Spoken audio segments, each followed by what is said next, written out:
Welcome back. You're listening to this discussion, Cybersecurity in the National Airspace System, sponsored by Raytheon on Federal News Radio, part of the Federal News Network. I'm your host, Jason Miller. My guest today is Matt Gilligan, the Vice President of Navigation and Modernization Solutions at Raytheon. Now, Matt, before break, we talked a lot about why the airspace is changing and all the challenges that come with this changing airspace. And one of the big things that I think we should address is, as these companies want to put new entrants in, they need new capabilities. And my understanding, just watching the development, the modernization effort by the FAA, it just takes a long time. I mean, I think they've been probably working on this modernization effort for 20, 25 years, it feels like. What can be done to kind of fasten, to accelerate the new capabilities to the market? Yeah, good question, because today it does take a fair amount of time between, like, an air traffic controller identifies a new capability that they would like to have. By the time that actually gets incorporated into a system, tested out, and actually deployed, does take a long time. Could take upwards of 2 years in some cases. So one of the things that we've been working and very successfully is start applying some of the commercial. A lot of what we're talking about is very software based, and if you take some of the commercial software techniques, particularly it's called like secure DevOps, and using agile software development.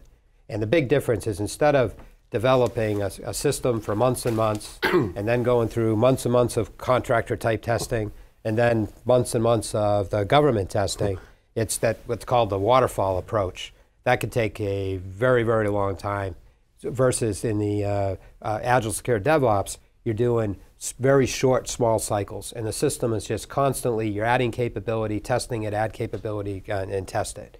And we've shown that in Raytheon, we've done this now with over 400 programs, and including like one of the next gen weather program in the FAA has used this technique. The quality of the software and the system that comes out of that process just delivers capability much faster. Because at the end of the day, you want to do things. You'd like to go fast, but the criticality of the system, you've got to do it in a way where it's secure and safety is still a number one concern, and you got to do it as efficiently. So this secure DevOps approach really gets you all four of those. I think that's a key here, the secure approach. I think because as we talked about earlier, the new entrants open the doors to new risks and new threats. And let's walk through that door a little bit. What are the new cyber risks that come with this integration of the current airspace with new capabilities of airspace? What are we talking about in terms of the evolution of cybersecurity when it comes to the airspace system? Yeah, so I mean, our approach to these kind of very large, critical infrastructure type things, it starts with, a vulnerability assessment. And like you just pointed out, when you add these new entrants, there are new interfaces, new players. All those represent new potential vulnerabilities. Then the second part of it is, what are the potential threats to this system? And then given those vulnerabilities, that drives what's the appropriate solution. In almost every case, it ends up being a very layered defense. We talked earlier, for example, the infrastructure layer, the networks and everything that interconnect all these together. That's a layer. Then you have like the individual applications and how the software has been developed to make sure there isn't some piece of free and open source software that has vulnerabilities. So that's how you develop it. But then you also need to consider where could the threats come from. There could be people that are trying to attack the system from the outside, just like any other critical infrastructure. But there's also the insider threats. Whether it be in a drone manufacturer's factory, or into a radar, or somebody doing maintenance on a system. Those are potential things to do it. And the layered defense approach is, you can put the moat around it, but you got to assume somebody's going to get in, and then it's a matter of how do you detect it, and then what do you do about it? So this is the same classic, applying that same classic approach to what's going to happen to the system with these new entrants into the airspace. I love the moat discussion, because didn't someone build a bridge? I mean, you know what I mean? Like it's not that difficult of something to solve, but when you he talks have the about Trojan horse too. exactly, yeah, the Trojan horse, Yeah. which now we have just viruses that are Trojan viruses, right? Yeah.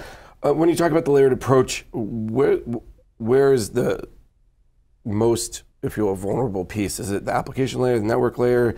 Where did you get a sense of as this is all being developed that a lot of times new technologies, people don't worry about security until after the fact?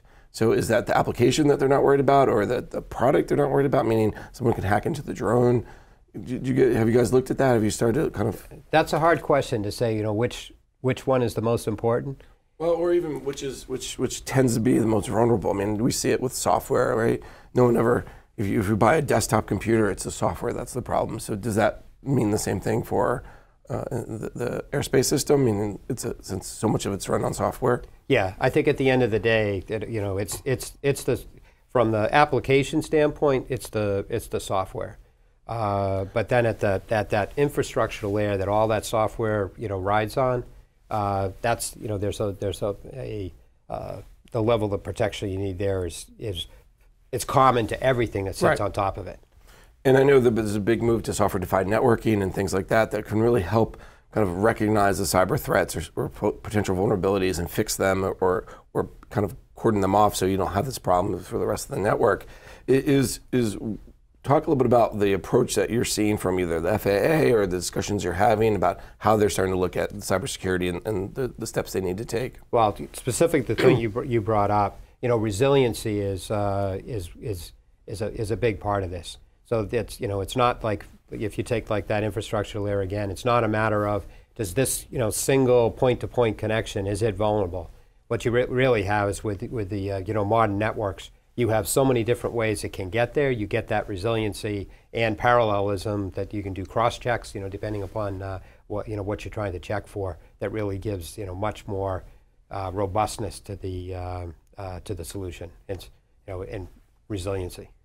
With resiliency, you also think about the whole that includes failovers. That includes what happens if we know that, for instance, if the air traffic control system has a problem, it's not just one node; it's the multiple nodes. Do you see the same kind of architecture for the new entrants, or is the architecture changing so much because of software-defined networking, because of things like the cloud, that's going to kind of give these new entrants more flexibility and ability to be more nimble?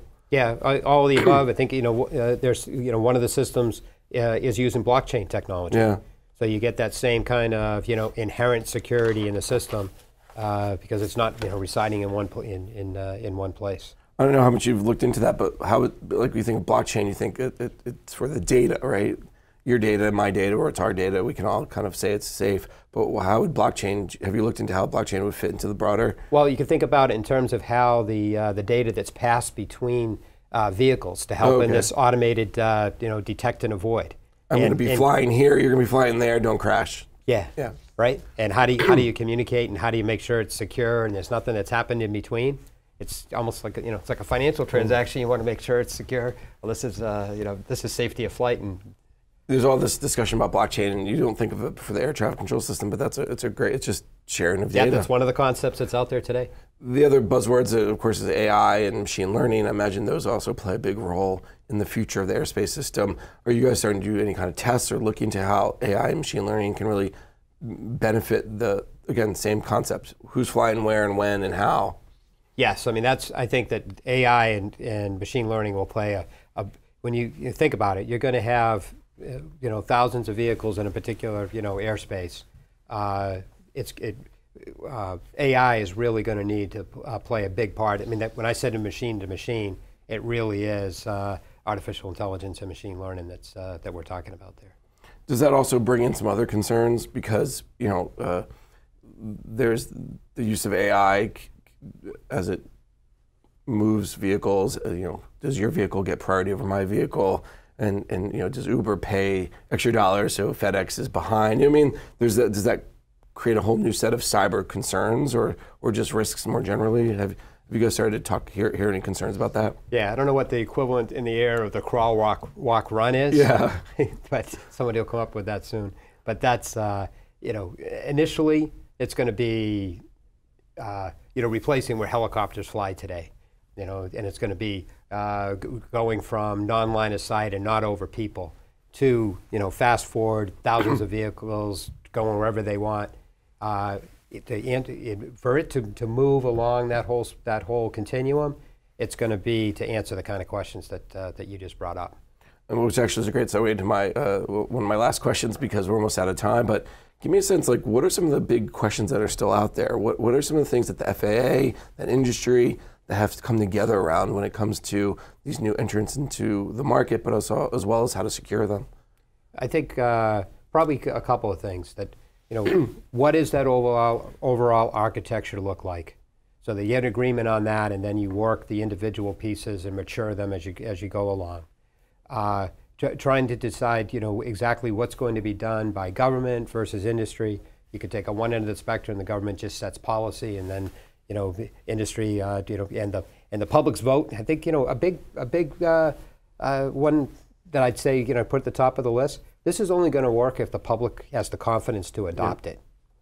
And, before you take that first urban air taxi versus, getting stuck in traffic, you got to have the level of confidence that it's going to get you there safely and securely. So, and I think a big part of that is the cyberspace piece, because I think if you're worried about someone hacking in and crashing your urban air taxi, you're not going to take it. And I think it's the same thing we saw with airplanes in the 40s and 50s and 60s, where people had to have confidence in it.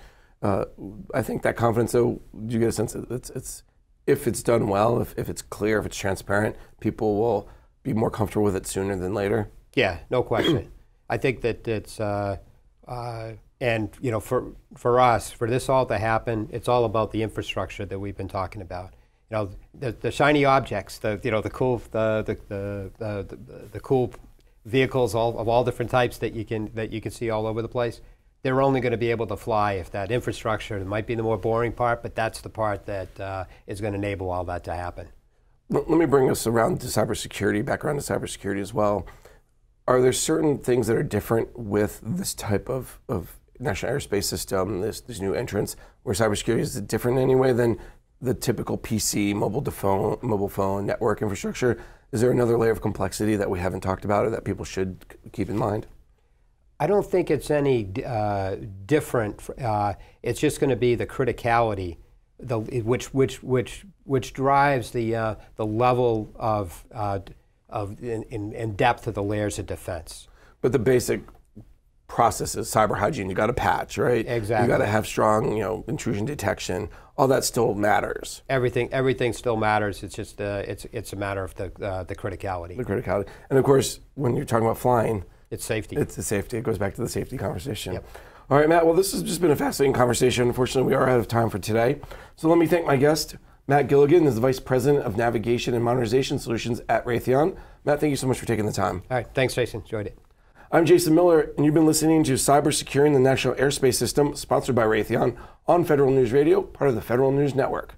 For more on this discussion, visit federalnewsnetwork.com and search Raytheon.